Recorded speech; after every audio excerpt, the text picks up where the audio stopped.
Broncos, we have coming out to center field.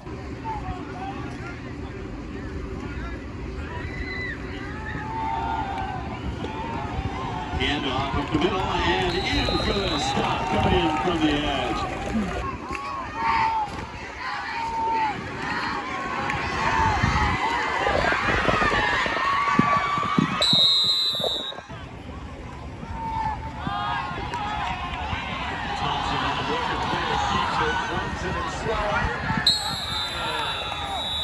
Hey guys, welcome back to another YouTube video. I have been asked quite a lot lately, how do I shoot sports? What are my settings? And I just wanted to go over a little bit of that with you guys here. I want to start off by showing you guys how I shoot a high school football game. And Friday Night Lights is one of my favorite activities. I played football for the La Jolla Vikings from 2005 to 2009. I'm extremely blessed that Coach Tyler Roach allows me to come back and give back to the program that helped to create me, so to speak. This is a photo of the football field at La Jolla High, and I wanted to give you guys some detail into positions of where you should or you should not stand. I would like to bring your attention to the blacked out areas of the field. In between the 25 to the 25, that is known as the coaches and players areas for football. When you are shooting at a college or professional game, you can only photograph from the 25 into the end zone, from one side of the end zone to the other, and back up to the 25. And normally you cannot be in that 25 to 25 box. But for high school, if you know the program, you know the players, and they're okay with you, sometimes they will let you photograph inside of that box.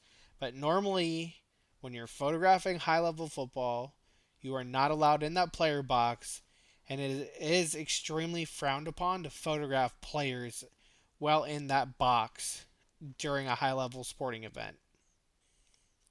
Now, for the where am I supposed to stand portion of this, where you see the blacked out square is the 25 to 25 that I just talked about in our last little mini segment.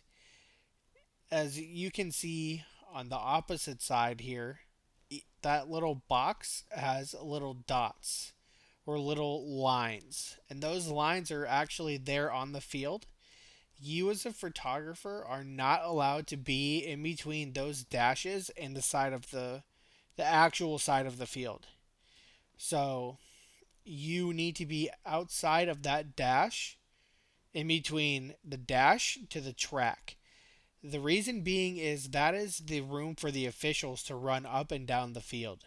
So if you are in between the dash and the side of the field, you will possibly be run over by an official, or an official will definitely yell at you. That's one area you are not allowed to be during a game, and they will let you know. This past weekend, I was shooting a football game, NCAA FCS Division 1, and I saw multiple photographers get yelled at by the officials for being in that box. So that's one tip. Make sure you stay outside of it and respect the officials. If they give you a warning or they let you know anything, always respect what the official says to you. Now, let's go into positioning for football. I like to stay about 20 yards ahead of the play. Here you are looking at the kick returner who is about to receive the ball. So I like to be right at that 25, right next to the players, and I like to be tilted diagonally looking at the returner. That way I can photograph him as he catches the ball, and then you can get some photographs of him with the ball as he starts to run up the field. and potentially be tackled photographing the quarterbacks and photographing the running backs.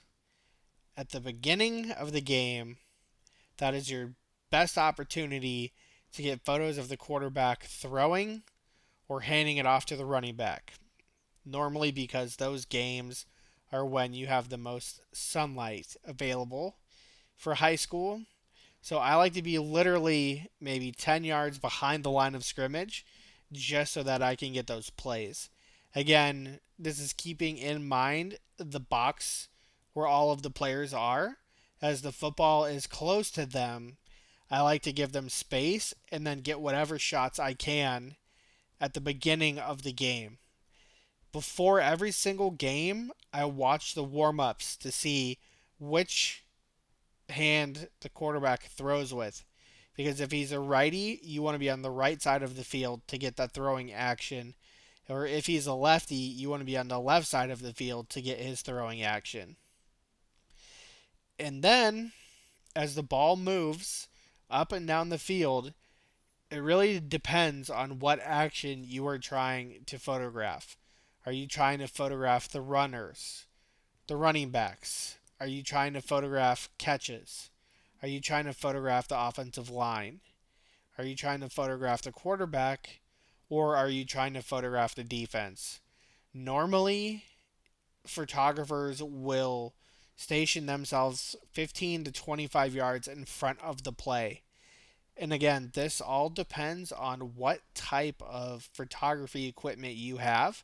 If you're shooting with a beginner camera, intermediate camera, or advanced camera. Are you shooting with a 70 to 200? Are you shooting with a 70 to 300? Are you shooting with a 300 millimeter, 400, 500, 600 millimeter? That all depends on what you are using to photograph the game. Before we get done with this tutorial, I wanted to give you guys a few more tips.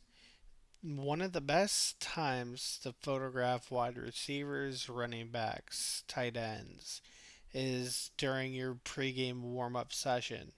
And that is when you can get the closest in proximity to them on the field. I like to go a little bit to the right of the quarterback, get on a knee, and then photograph them running their routes.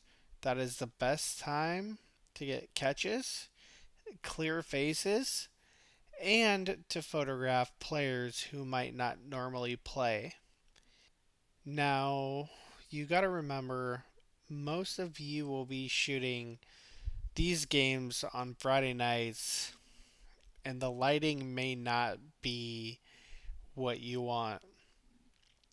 Here at La Jolla, we have a very, very dark field, and one that it is very difficult for them to get new or upgrade the lighting just due to California's coastal laws. So we're shooting about 12,800 ISO for these football games. So you will see grain. You will have to play around with your shutter speeds. With these brand new cameras, you can put the flicker mode on so it will photograph around the flicker, and you can use a little bit higher ISOs. I do not like the grain and do everything in my power to make sure grain does not show up in my images. Last but not least, I like to use a preset with all of my images that I create each game or that I have created in the past. I'm a big fan of also using templates that you can purchase online. I use Frono's Photos. He has a really, really good preset that allows me to keep the colors kind of similar throughout all of my images. So you guys will see this with my Instagram feed, I specifically use one preset to make all of my images look similar. And that helps when shooting with different greens in the background, on the grass, or on the field. And it helps give everything a unique look. That's something that you guys can create yourself. You can buy it from a professional, or you can create a preset the first time you go to a specific venue. So, for instance, you want to take a few photos at La Jolla when you show up. You want to make sure that it's dark outside and that it's going to be your main ISO shots. So you want to take a few photos at 12,800 ISO and figure out what type of contrast you like, what type of highlights, shadows, blacks, whites, dehazing, clarity, textures, and then edit that one photo to your liking and save that settings. That way, when you go to load in your photos from every game, you can automatically put those settings on every single image. That will help you have your images look stable across the board. So I hope you guys have enjoyed these tips. If you have any questions or comments, please feel free to leave them below. And make sure to follow me on social media and join the conversation.